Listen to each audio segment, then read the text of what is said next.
नमस्कार, मैं हूं अंकुर और आप देख रहे हैं सत्य हिंदी का न्यूज बुलेटिन। एक नजर अब तक की सुर्खियों पर। झारखंड में बीजेपी के पूर्व प्रदेश अध्यक्ष ताला मरांडी ने पार्टी की प्राथमिक मेंबरशिप से त्यागपत्र दे दिया है। ताला मरांडी ने भोगनाडीह में मुख्यमंत्री हेमंत सोरेन की मौजूदगी में जेएमएम यानी झारखंड मुक्ति मोर्चा की सदस्यता ग्रहण की। जेएमएम के कार्यकारी अध्यक्ष हेमंत सोरेन ने उन्हें झामुमो में स्वागत किया। ताला मरांडी ने अपना त्यागपत्र बीजेपी के प्रदेश अध्यक्ष बाबूलाल मरांडी को भेज दिया है। ताला मरांडी ने अपने इस्तीफे में कहा है कि वो भाजपा के एक समर्पित का सदस्य रहे हैं। पार्टी की ओर से दिए गए अवसरों के लिए उन्हें आभार प्रकट किया है। उन्होंने कहा कि वर्तमान परिस्थितियों, व्यक्तिगत कारणों और वैचारिक मतभेदों के चलते उन्होंने पार्टी की प्राथमिक मेंबरशिप से और सभी पदों से त्यागपत्र देने का फैसला किया है। बीजेपी और एआईएडीएमके ने शुक्रवार को तमिलनाडु विधानसभा चुनाव के लिए गठबंधन पर मोहर लगा दी। केंद्रीय मंत्री अमित शाह ने घोषणा की कि साल 2026 का तमिलनाडु विधानसभा चुनाव एआईएडीएमके प्रमुख इडापड्डी के पलानीस्वामी के नेतृत्व में लड़ा जाएगा।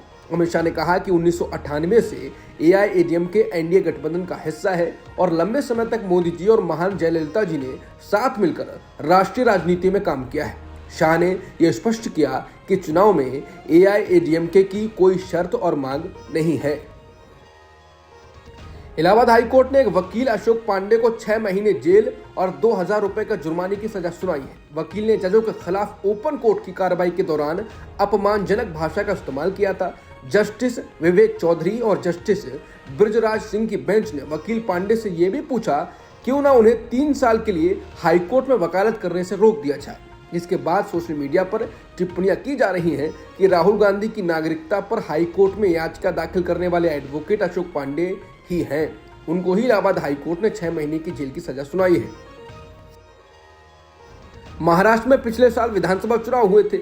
इससे एक दिन पहले महाराष्ट्र सरकार ने धारावी स्लम रीडेवलपमेंट प्रोजेक्ट के अनुमानित 50,000 से 1 लाख लोगों की देवनार लैंडफिल में फिर से बसाने के प्रस्ताव को मंजूरी दी।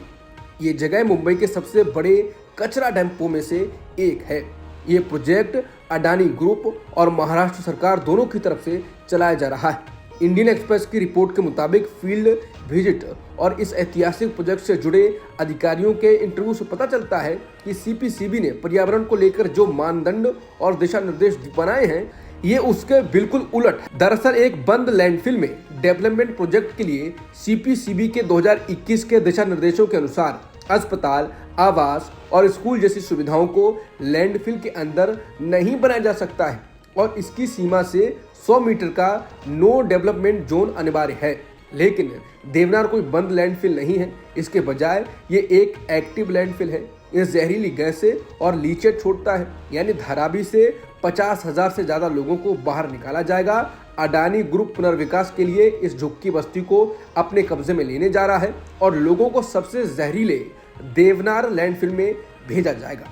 पत्रकार रणविजय ने एक फोटो ट्वीट किया है और कहा है कि ये वो कचरे का पहाड़ है जहां धारावी के गरीब भारतीयों को शिफ्ट किया जाएगा। कुछ लोग इसका विरोध कर रहे हैं, मैं इसका समर्थन करता हूं। अडानी बिल्कुल सही कर रहे हैं। देश अमीरों का है, यहाँ कीड़े मकोड़ों की जगह नहीं है। मेरा दोस्त अगर इतनी हाई पोस्ट पर होता तो मैं भी ऐसा ही काम करता। हाईकोर्ट के पूर्व जज जस्टिस एस मुरलीधर ने अब एक ऐसा दावा किया है जिसको जानना बहुत जरूरी हो गया है। इससे पता चलेगा कि न्यायपालिका में कौन लोग न्याय दे रहे हैं। उन्होंने कहा है कि इलाहाबाद में एक जज ने अपने चैम्बर को गंगा जल से साफ किया क्योंकि वहां रहने वाला पहला व्यक्ति दलित था। उन्होंने कहा यह भारत में हमारे जीवन की कठोर सच्चाई है। दलित पुरुष अपनी शादी के दिन घोड़ी पर नहीं चढ़ सकते। उन्होंने आगे कहा कि पिछड़े वर्ग या एससी के लोग त्योहार व विवाह उसी तरह क्यों नहीं मना सकते जैसे कि प्रभुत्वशाली वर्ग मनाता है। ये सभी सवाल संविधान को पढ़ते समय सीधे हमारे सामने आते हैं। अमेरिकी राष्ट्रीय खुफिया निदेशक तुलसी गबार्ड ने ईवीएम पर सवाल उठाए और साफ कहा कि ईवीएम का हैक होना संभव है। उन्होंने प्रूफ होने की बात भी कही और कहा कि जांच की जाएगी। उन्होंने बैलेट पेपर की वकालत की। उन्होंने कहा कि हमारे पास इस बात के सबूत हैं कि किस प्रकार ये ईवीएम बहुत लंबे समय से हैकरों के लिए असुरक्षित रही और वोटों के नतीजों में हेरफेर के लिए इनका शोषण किया जा सकता है। उन्होंने कहा ये पूरे देश में पेपर बैलेट लागू करने की जरूरत बताता है ताकि वोटर्स को हमारे चुनावों की अखंडता पर भरोसा हो सके। राहुल गांधी ने कहा कि बीजेपी आरएसएस के नेता एक तरफ फुले जी को दिखावटी नमन करते हैं और दूसरी तरफ उनके जीवन पर बनी फिल्म को सेंसर कर रहे हैं। महात्मा फुले और सावित्रीबाई फुले जी ने जातिवाद के खिलाफ लड़ाई में पूरा जीवन समर्पित कर दिया, मगर सरकार उस संघर्ष और उसके ऐतिहासिक तथ्यों को पर्दे पर नहीं आने देना चाहती है। बीजेपी आरएसएस हर कदम पर दलित बहुजन इतिहास मिटाना चाहती है ताकि जातीय भेदभाव और अन्याय की असली सच्चाई सामने न आ सके। बता दें, प्रतीक गांधी और पत्रलेखा के लीड रोल निभाने वाली फिल्म फुले की रिलीज पर लगातार अड़चन लग रही है। ये शुक्रवार को रिलीज होने वाली थी, लेकिन इसे टाल दिया गया। केंद्रीय फिल्म प्रमाणन बोर्ड ने कुछ सीन और संवादों पर आपत्ति जताई है, जिसके कारण फिल्म की टीम को बदलाव करने के निर्देश दिए गए हैं। देश की औद्योगिक गतिविधियों की रफ्तार फरवरी 2025 में धीमी हो गई है। एनएसओ द्वारा शुक्रवार को जारी आंकड़ों के मुताबिक इंडस्ट्रियल आउटपुट यानी आईआईपी फरवरी में सिर्फ 2.9% बढ़ा है, जबकि जनवरी 2025 में आईआईपी 5.01% की दर से बढ़ा था, जो पिछले 8 महीनों में सबसे तेज बढ़त थी। गौर करने वाली बात यह है कि बीते 6 महीनों में सबसे धीमी रफ्तार है। इसके पहले सितंबर 2024 में आईआईपी की दर 3.2% रिकॉर्ड की गई थी। इंडस्ट्रियल ग्रोथ 6 महीने में धीमी होने पर कांग्रेस ने कहा है कि देश की अर्थव्यवस्था के लिए बेहद बुरी खबर आई है। इंडस्ट्रियल प्रोडक्शन में भारी गिरावट देखने को मिली। फरवरी में इसकी ग्रोथ रेट सिर्फ 2.9% रह गई है। पिछले साल फरवरी में ये 5.6% थी। ये 6 महीने का निचला स्तर है। सबसे ज्यादा मार मैन्युफैक्चरिंग, माइनिंग और बिजली के क्षेत्र पर पड़ी है। इंडस्ट्रियल ग्रोथ के कम होने का मतलब है देश की अर्थव्यवस्था सही राह पर नहीं है और इसका असर जनता पर पड़ेगा। आने वाले वक्त में बेरोजगारी और बढ़ेगी, जिसकी वजह से लोग आर्थिक तंगी से परेशान होंगे। भारत में अभी 100 करोड़ लोग आर्थिक तंगी से गुजर रहे हैं। ये आंकड़े बताते हैं कि हालात और बदतर होने वाले हैं। साफ है, नरेंद्र मोदी से अर्थव्यवस्था संभल नहीं पा रही है। उनकी नीतियां देश को हर क्षेत्र में नुकसान पहुंचा रही हैं। मोदी हर क्षेत्र में फ्लॉप साबित हुए हैं। पीएम मोदी के संसदीय क्षेत्र में एक 19 वर्षीय लड़की से 23 लोगों ने गैंगरेप एक सप्ताह तक किया। इसके बाद कई सवाल पीएम मोदी पर खड़े हुए। अब शुक्रवार को वाराणसी पहुंचते ही प्रधानमंत्री मोदी ने एयरपोर्ट पर 19 साल की युवती के साथ हुए गैंगरेप की घटना के बारे में जानकारी दी। ये घटना इसी महीने की शुरुआत में हुई थी। आरोप है कि 23 लोगों ने अलग अलग वक्त में पीड़िता से गैंगरेप किया। खबरों के मुताबिक वाराणसी पहुंचने के बाद प्रधानमंत्री ने पुलिस कमिश्नर, डिविजनल कमिश्नर और जिलाधिकारी से इस मामले पर विस्तृत बातचीत की। उत्तर प्रदेश सरकार की ओर से जारी एक बयान में कहा गया है कि प्रधानमंत्री ने अधिकारियों को दोषियों के खिलाफ कड़ी कार्रवाई करने और भविष्य में ऐसी घटनाओं को रोकने के लिए प्रभावी कदम उठाने के निर्देश दिए हैं। चुनावी रणनीतिकार से नेता बने जन स्वराज के सूत्रधार प्रशांत किशोर ने आज पटना के गांधी मैदान में रैली को संबोधित किया। चुनाव से पहले जन स्वराज की यह पहली रैली थी जिसमें 10 लाख की भीड़ आने का दावा किया गया था, लेकिन गांधी मैदान में लोगों की अपेक्षा से बहुत ही कम उपस्थिति दर्ज हो पाई। कुछ मीडिया रिपोर्ट्स के मुताबिक प्रशांत किशोर की रैली सुपर फ्लॉप हुई। फर्स्ट बिहार झारखंड की रिपोर्ट के मुताबिक शाम 4 बजे गांधी मैदान में पीके की बदलाव रैली का नजारा देखिए। 5000 की भीड़ भी नहीं जुटा पाई। गांधी मैदान ही नहीं, आसपास की सड़क भी खाली रही।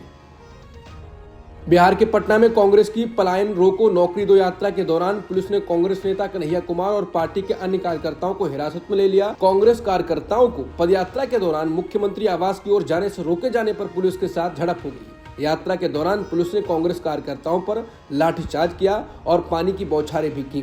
कन्हैया ने इस बीच मीडिया से बातचीत में कहा कि हमारी इस रोजगार की यात्रा का अंत नहीं हुआ है, बल्कि ये पहला पड़ाव है जिसमें हम रोजगार के सवाल को केंद्र में लाने में सफल रहे। पटना में कन्हैया कांग्रेस दफ्तर से बिहार के मुख्यमंत्री नीतीश कुमार को एक ज्ञापन देने निकले थे।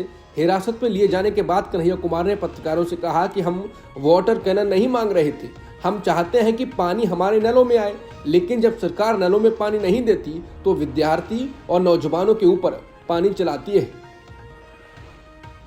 एनआईए ने दिल्ली अदालत में सुनवाई के दौरान कहा कि तहब्बुर राना ने मुंबई की तरह ही देश के अन्य शहरों में भी आतंकी हमले की साजिश रच थी। एनआईए ने विशेष जज चंद्रजीत सिंह की अदालत में यह दावा किया। सुनवाई के बाद जज ने तहब्बुर राना को 18 दिन के लिए एनआईए की हिरासत में भेज दिया। जज चंद्रजीत सिंह ने अपने आदेश में एनआईए को निर्देश दिया कि वो हर 24 घंटे में तहब्बुर राना की मेडिकल जांच कराएं और उसे वैकल्पिक दिनों पर अपने वकील से मिलने की इजाजत दी जाए। वक्फ संशोधन कानून के खिलाफ देश भर के कई हिस्सों में शुक्रवार को भी जुमे की नमाज के बाद प्रदर्शन हुए। न्यूज एजेंसी एनआई के मुताबिक महाराष्ट्र में पुलिस ने प्रदर्शन कर रहे एआईएमएम के राष्ट्रीय प्रवक्ता वारिस पठान और पार्टी के बाकी नेताओं और कार्यकर्ताओं को हिरासत में लिया। पश्चिम बंगाल के कोलकाता में अलिया विश्वविद्यालय के छात्रों ने भी कानून के खिलाफ विरोध प्रदर्शन किया। शिया धर्मगुरु मौलाना सैयद कल्बे जवाद के नेतृत्व में शुक्रवार की नमाज के बाद लखनऊ में विरोध प्रदर्शन किया गया। कल्बे जवाद ने मीडिया से कहा कि सबसे ज्यादा इसमें जिन्होंने गद्दारी की है वो नीतीश और नायडू साहब ने की है। अगर वो वोट नहीं देते तो ये बिल पास नहीं होता। उन्होंने कहा कि बिहार में चुनाव करीब है, जरूरत है कि वहां जो सेक्युलर ताकत है इन्हें वहां से हटाए। ये नकली सेक्युलर हैं और वो ये आरएसएस के अंदर शामिल हो चुके हैं, इन्हें सजा मिलनी बहुत जरूरी है। मणिपुर में बीजेपी की गठबंधन सहयोगी पार्टी एनपीपी के विधायक शेख नूरुल हसन ने वक्फ कानून के खिलाफ सुप्रीम कोर्ट में याचिका दाखिल की। ये पहली बार नहीं है जब बीजेपी की किसी सहयोगी पार्टी के नेता ने वक्फ कानून के विरोध में याचिका दाखिल की हो। इससे पहले जेडीयू नेता परवेज सिद्दीकी भी सुप्रीम कोर्ट में याचिका दाखिल कर चुके हैं। याचिका में कहा गया है कि अगर कोई अनुसूचित जनजाति का व्यक्ति इस्लाम को अपना लेता है तो उसे अपनी संपत्ति को वक्फ करने से रोकना गलत है। आपको बता दें कि वक्फ संशोधन कानून के खिलाफ अब तक 20 से ज्यादा याचिकाएं सुप्रीम कोर्ट में दाखिल हो चुकी हैं। अब बीजेपी के सहयोगी दो पार्टियों के नेता भी कानून के खिलाफ सुप्रीम कोर्ट पहुंच चुके हैं। 16 अप्रैल को चीफ जस्टिस संजीव खन्ना की अध्यक्षता वाली 3 जजों की बेंच मामले पर सुनवाई करेगी। जुमे की नमाज से पहले आगरा के शाही जामा मस्जिद में प्रतिबंधित जानवर का कटा सिर रखने के आरोप में पुलिस ने नजीरुद्दीन नाम के युवक को गिरफ्तार किया। मस्जिद में लगे सीसीटीवी फुटेज की मदद से पुलिस ने 5 घंटे के अंदर आरोपी को गिरफ्तार कर लिया। दरअसल आज नमाज पढ़ने पहुंचे लोगों ने मस्जिद में एक बैग पड़ा देखा जिसमें से बदबू आ रही थी। देखने पर उसमें से प्रतिबंधित जानवर का कटा सिर रखा हुआ था। ये देखकर वहां मौजूद नमाजियों में आक्रोश फैल गया। पुलिस को सूचना दी गई। सूचना मिलते ही भारी फोर्स के साथ पुलिस के आला अफसर मस्जिद पहुंच गए। मस्जिद कमेटी की तरफ से इस घटना पर ऐतराज जताते हुए इसे माहौल खराब करने की साजिश करार दिया गया। चीन ने एक बार फिर से अमेरिका से आयातित उत्पादों पर टैरिफ को बढ़ा दिया है। अब यह टैरिफ 125% होगा। इससे पहले बुधवार को चीन ने अमेरिका के सामान पर 84% टैरिफ लगाने का ऐलान किया था। जानकारी के मुताबिक चीन की ओर से लगाई गई टैरिफ की नई दरें शनिवार से लागू होंगी। हालांकि चीन ने यह भी कहा है कि अगर इसके बाद अमेरिका शुल्क में बढ़ोतरी करता है तो भी वो जवाबी कार्रवाई नहीं करेगा। चीन के वाणिज्य मंत्रालय के प्रवक्ता ने कहा ये एक मजाक बन जाएगा। प्रवक्ता ने कहा कि ये टैरिफ सिर्फ अमेरिका की धौंस और दबाव को और ज्यादा उजागर करेगा। चीन और अमेरिका के बीच पलटवार का सिलसिला दोनों देशों की जनता के लिए परेशानी का सबब बन सकता है। टैरिफ को लेकर चल रही खींचतान के बीच अमेरिका के 7 रिश्तों पर विदेश मंत्री एस जयशंकर का बयान सामने आया।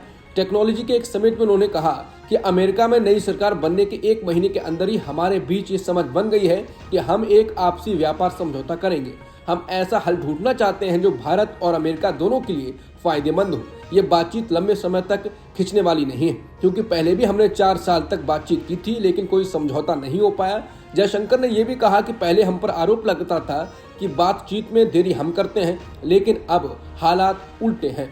अब हम ही बातचीत को तेजी से आगे बढ़ा रहे हैं और हर स्तर पर ये दिखाना चाहते हैं कि हमारे लिए बहुत जरूरी और अहम मुद्दा है। संयुक्त राष्ट्र ने टैरिफ वॉर को लेकर विकासशील देशों के लिए चेतावनी जारी की।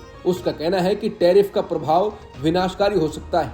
संयुक्त राष्ट्र की ट्रेड एजेंसी के मुताबिक अमेरिका के राष्ट्रपति ट्रंप की ओर से लगाए गए टैरिफ से पैदा हुए आर्थिक अस्थिरता का विकासशील देशों पर विनाशकारी प्रभाव पड़ सकता है। अंतर्राष्ट्रीय व्यापार केंद्र की कार्यकारी निदेशक पामेला कोक हैमिल्टन ने कहा यह बहुत बड़ी बात है। उन्होंने कहा कि अगर चीन और अमेरिका के बीच ये तनाव जारी रहा तो इसका नतीजा ये होगा कि दोनों देशों के बीच व्यापार में 80% की कमी आएगी और इसका असर हर जगह विनाशकारी हो सकता है। अब तक की सुर्खियों में इतना ही। बाकी खबरों के लिए बने रहिए सत्यहिंदी.com के साथ। Copyright disclaimer under Section 107 of the Copyright Act 1976. Allowance is made for fair use for purposes such as criticism, comment, news reporting, scholarship, and research. Fair use is a use permitted by copyright statute that might otherwise be infringing.